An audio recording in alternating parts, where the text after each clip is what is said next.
Welcome to episode 18 of the Brainy Business, Understanding the Psychology of Why People Buy. This Behavioral Economics Foundations episode is focused on priming. Ready? Let's get started. You are listening to the Brainy Business Podcast, where we dig into the psychology of why people buy and help you incorporate behavioral economics into your business, making it more brain-friendly. Now here's your host, Melina Palmer. Hello, everyone. My name is Melina Palmer, and I want to welcome you to the Brainy Business Podcast. Before we jump right into the episode, I want to talk about some of the exciting things that have been happening recently. First, I just got back from Maine, and it was my first time visiting the state, which was really exciting. Thank you to Evergreen Credit Union for having me out to facilitate your training day and speak on why consumers are weird, as well as innovation and question storming, and how to incorporate behavioral economics and neuroscience into your credit union at all levels. It was a great day. I enjoyed meeting your fantastic team. For anyone who's curious about what question storming is, by the way, check out episode 4, Questions or Answers. And if you happen to be in the Maine area, I guess if you're in the Portland area of Maine, look up Evergreen Credit Union. They are fantastic and doing some really great things out there. Speaking of states, the top states in listenership of the podcast are my home state of Washington, of course, followed by California, Texas, New York, and Illinois. So thank you all for listening. And of course, thank you to everyone who's been listening around the world. We're up to about 65 countries now as well. And there have been downloads now in every state except Wyoming. If you know someone who lives in Wyoming, please encourage them to listen. And then let me know that you did. And I'm going to add you onto my prize list. You may have seen on social media while I was in Maine that I took a picture with baby Brain because Brain opted to stay home this time. Baby Brain is a much smaller brain and is also squishy, but not in a gross, realistic brain kind of way. I realize that's sort of a weird analogy when it comes to brains. So I should clarify that baby Brain is a stress ball. So you should check it out on social. And that's why she makes a great companion on long trips or to hang out in your office. Anyway, I am considering a baby Brain giveaway, and I immediately had some people raise their hands to say they wanted their very own baby Brain, including Business Bros podcast and Wendy Yukin, who is the host of the Tax Tribe podcast. Because you were the first to shout out loud that you wanted your baby Brain, I wanted to give you both a shout out on the podcast. There are links to both of their podcasts in the show notes, so you can check them out. And as I said, if you know someone in Wyoming and refer them to listen to the podcast, please let me know. And I will add you to the list of free baby Brain recipients for when that all gets started here soon. I also need help choosing a color. If you saw on social media, the baby Brain I have is blue. I'm also looking into, of course, purple, like full-size Brain, but they have gold and hot pink, all sorts of colors. So let me know what you think via social media, and you can find me there on Instagram, Facebook, and Twitter as The Brainy Biz, and that's B-I-Z, unlike the website and everything else when you search for the podcast is The Brainy Business. Speaking of which, I just recently had a question from someone who was trying to find the podcast in an Android app and was searching for, I believe, just Brainy Business instead of The Brainy Business. So if you have had an issue or you know someone who has, just to make sure that you know it's The Brainy Business. And then on social media, it's The Brainy Biz. One last note on downloads. We are now well over 6,000 downloads at the time of this recording, which is super awesome, and on track to end the month at over 8,000 downloads, which is just crazy awesome. So thank you all for listening, subscribing, sharing, rating, and leaving reviews. I appreciate everyone. Every single one of you. Thank you for listening. Everything that you've done, it just means the world to me. So thank you. And one last reminder before we dig into priming is on show notes. I've already mentioned episode 4 and a couple of other podcasts. So I want you to know that you can find the links for those as well as any relevant articles, studies, or anything else interesting I mention. And there are a lot of really great ones in this episode. You can find those in the show notes. I will probably not mention them again, but know that anytime you think, ooh, let me make a note of that so I can look it up later, check the show notes first because I've probably already done that heavy lifting for you. You can find the show notes within the podcast app you're listening to or by visiting thebrainybusiness.com/18 because this is episode 18. And because it's a foundational episode, there is a free worksheet for you to download on that same page of the website, thebrainybusiness.com/18, and clicking on the image near the top of the page. You can follow along with that as you listen to the episode or use it after. Either way, it's just really helpful so you can apply that concept into your business and everything I'm going to talk about priming on the episode. If you're already subscribed on the Brainy Business email list, there's a direct link to the freebie in your weekly email from me.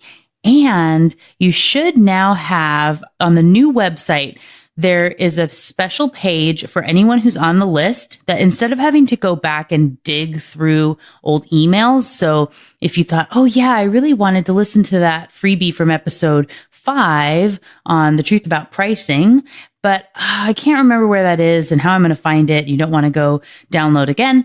You can actually go in any of the emails you get for the weekly emails. It'll take you to a page on the website where you can just have access to all the freebies and you don't have to re-sign up every time, trying to make it as easy as possible on you. So that should be in every email from now on, from this point forward. And that's something, again, that's being incorporated into the new website. So you should be able to get to that really easily now. And if anybody has issues, please let me know as I constantly am battling technology and I've been switching over away from MailChimp into ActiveCampaign. It's just a whole thing. So if you're not yet on the list and you want to be, and you should because it's super awesome, and now you get all these freebies super easily, you're automatically added when you sign up for any of the free downloads. You'll get put into the master list. And that includes when you sign up for the free ebook, which is the 10 behavioral economics concepts you need to know and how to apply them, which is just on the main page of the website at thebrainybusiness.com. Or if you're in the States and you want to sign up via your phone, you can just text the word Brainy, BRAINY, to 345-345, and you'll get onto the list and have your ebook sent right to you. Again, if you have signed up for any of the episodes before and you get the weekly emails from me on Fridays, there's a link in there where you can go to a page that will have all the downloads listed there for you, including that free ebook that you can access at any time, all in bulk there. So you can binge download if you want. Okay, now let's get into the topic at hand, which is priming. As you know, one of my favorite ways to start a foundations show is with a game or a series of questions to help you see how the concept works before I start explaining it. And today's episode is no different. So I want you to listen closely to what I'm saying and get ready to answer when I get to the question. Ready? Okay. Of the Brainy Business Podcast, I am the host. You are the audience I love the very most. Tonight for dinner, we'll be having roast. It might be rude if you were to boast. drive out to the shore so you can see the coast, what do you put in a toaster? If you said or thought toast, you were wrong. Of course, you do not put toast into a toaster. You put bread in a toaster. And you know that. So why did you say toast? It's because I primed you and your brain with a lot of words that rhymed with toast to make you give that answer quickly. And if you had the willpower to say bread or Pop-Tarts or Eggo waffles or whatever you choose to put in your toaster, congratulations. Even if you were not tricked this time, which could be because I primed you on the prime in this priming episode, you can likely still appreciate how the concept works. Of course, it's not just about rhyming. It's a lot more than that, as I'm going to be talking about on this episode. Remember back to episode 11, the Behavioral Economics Foundation's episode on anchoring and adjustment, how your brain hears a number and then adjusts up or down from there when it's making a guess? That is a form of priming, especially when it's done intentionally, like I did when asking you questions about penguin populations or the number of countries in the world. It's important to remember that your brain is lazy and incredibly busy, so it takes these shortcuts like priming all the time. After all, with your subconscious brain evaluating 11 million bits of information per second, it needs to make snap decisions, and a whole lot of them, like throwing out the rhyming word toast instead of bread. When primed, your subconscious remembers it recently heard a number or a statistic or something that influences the next assumptions it makes, even if they're not remotely related. I'm going to tell the necklace story again because it relates here. About a year ago, I was giving a presentation to a group of female entrepreneurs, something I do a lot. I asked everyone to think of the last 2 digits of their social security number. Then I asked them to look at my necklace, which was particularly blingy, and I asked them to think about how much they thought the necklace was worth, what I had paid for it.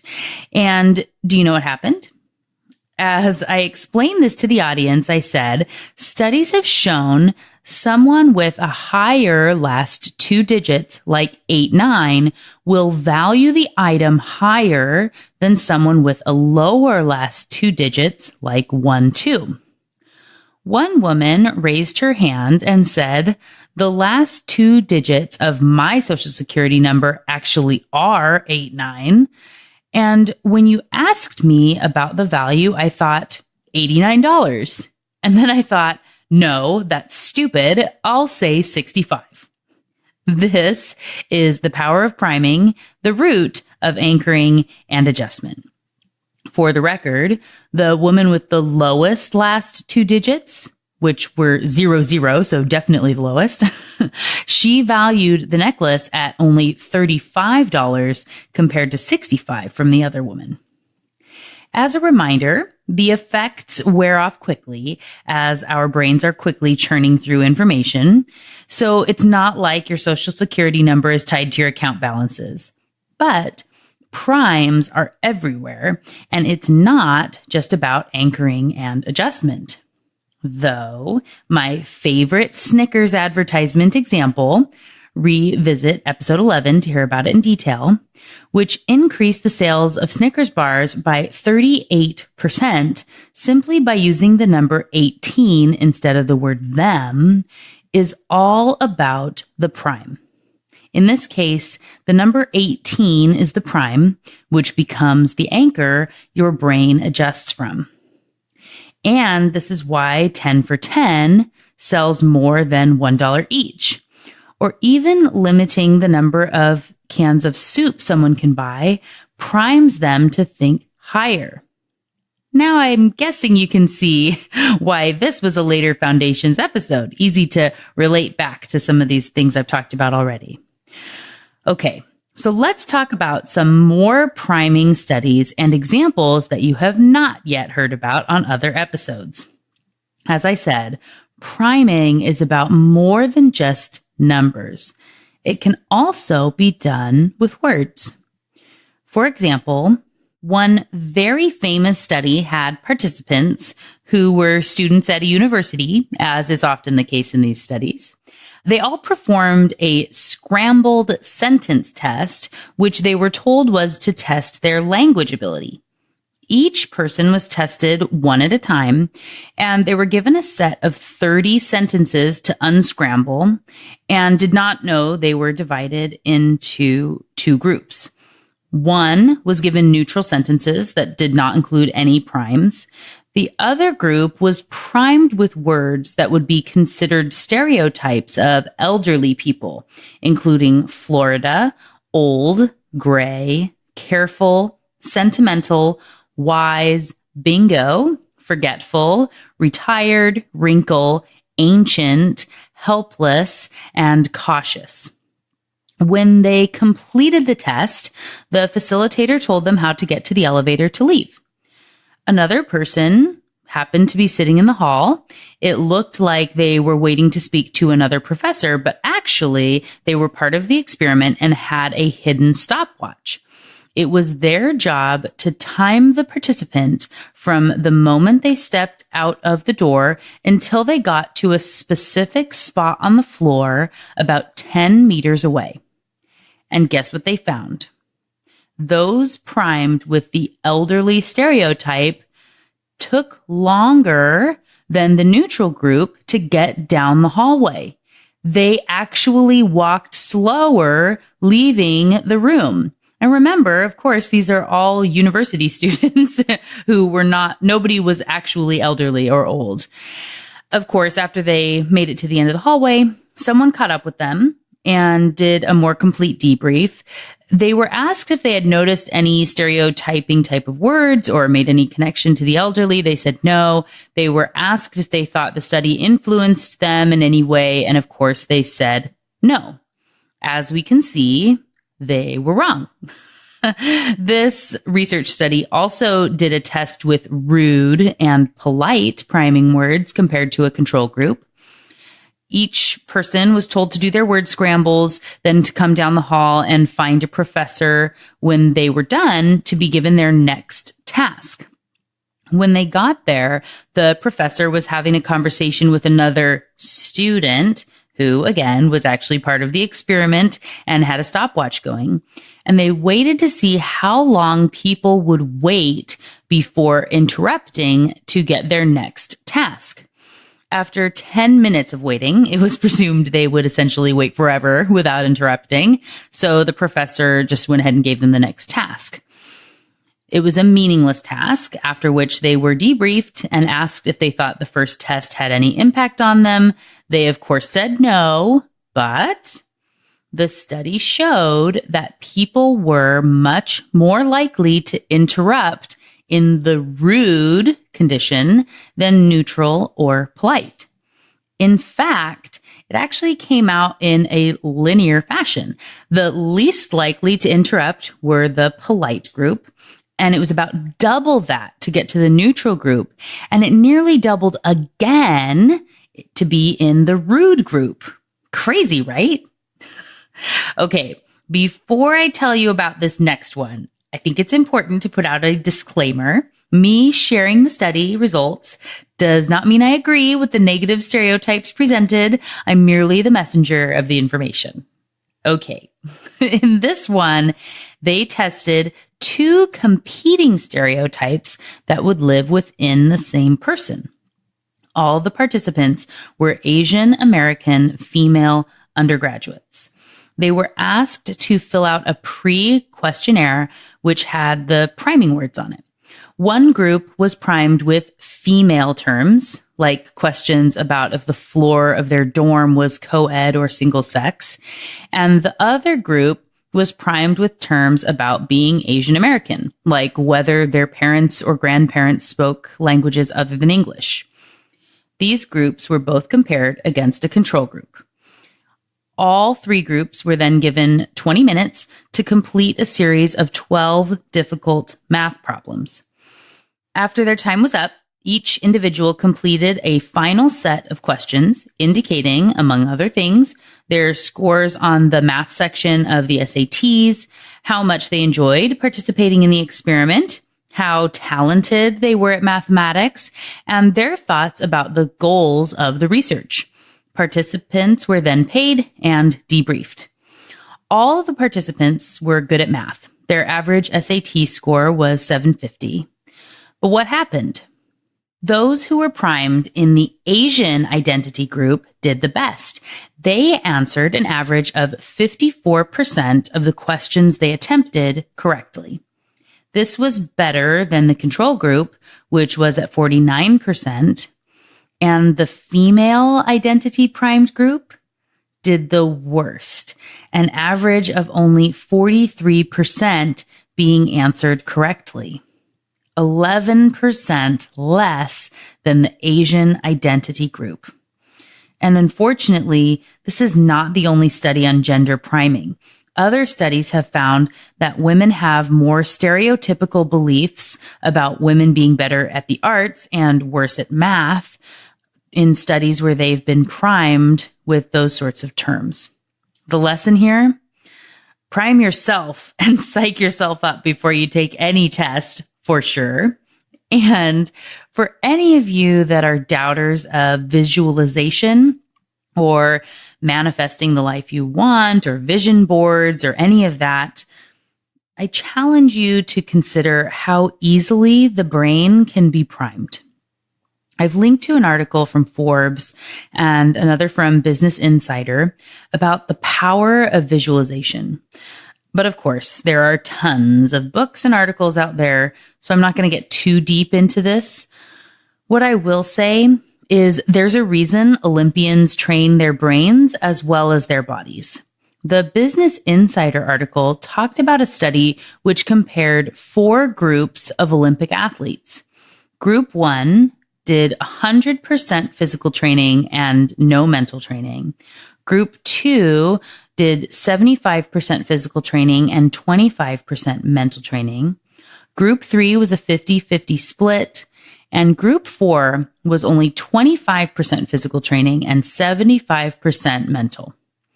Guess which group did best in the Olympics? That's right, Group 4.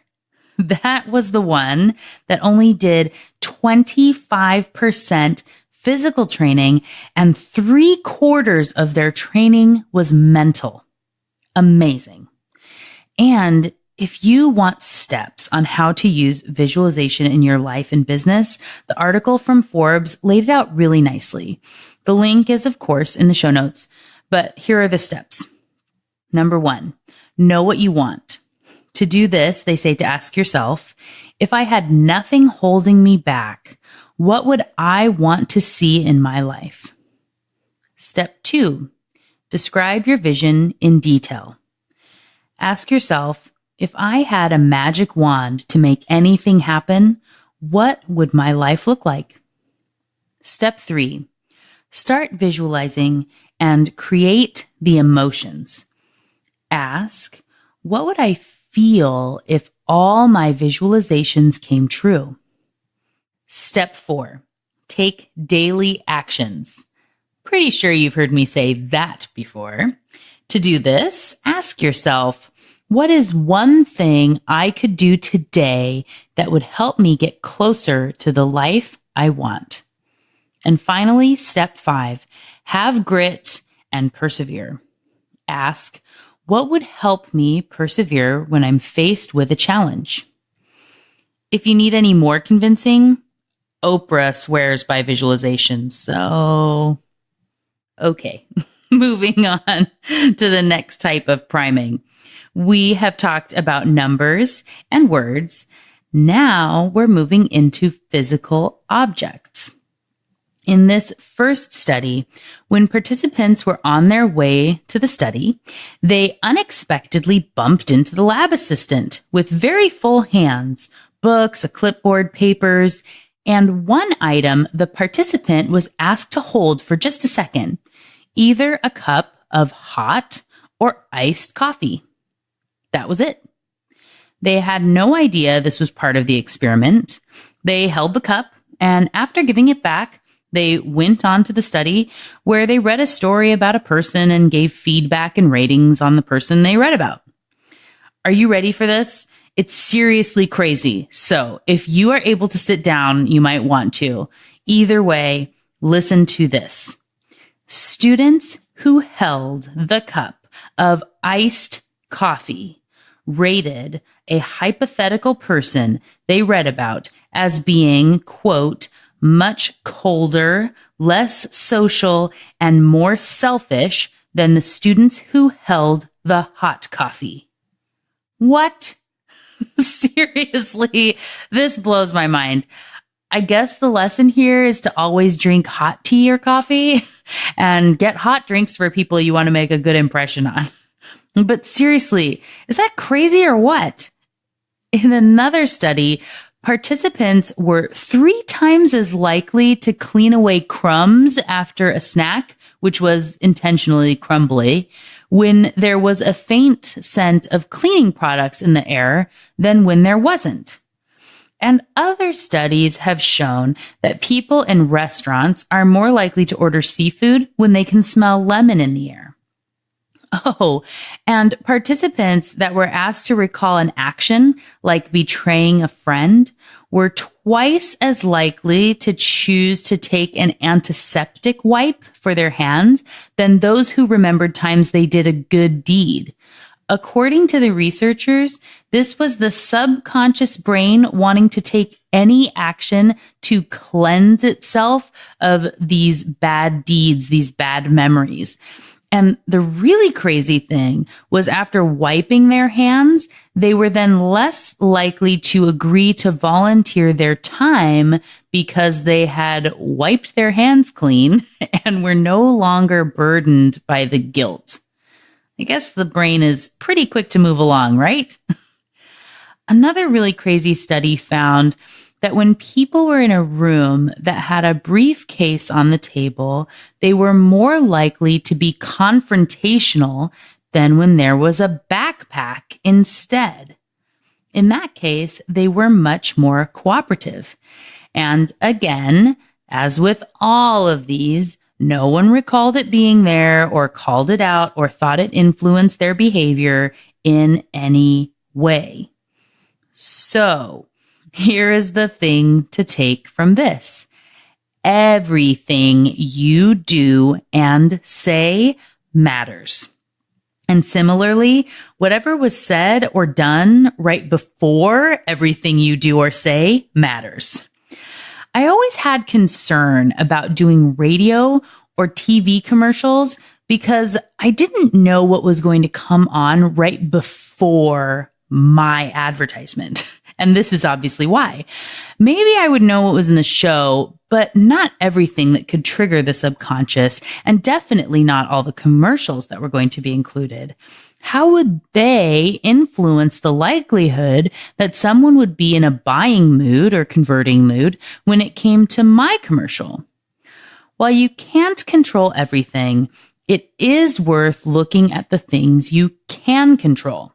For example, when I bought billboards, I always looked at every option to choose which ones I wanted and which ones I didn't. And speaking with the people who sold the billboards, they let me know that most people don't do that. They just take the recommendations that they're given. So take the extra step to evaluate if you're spending the money and buying things.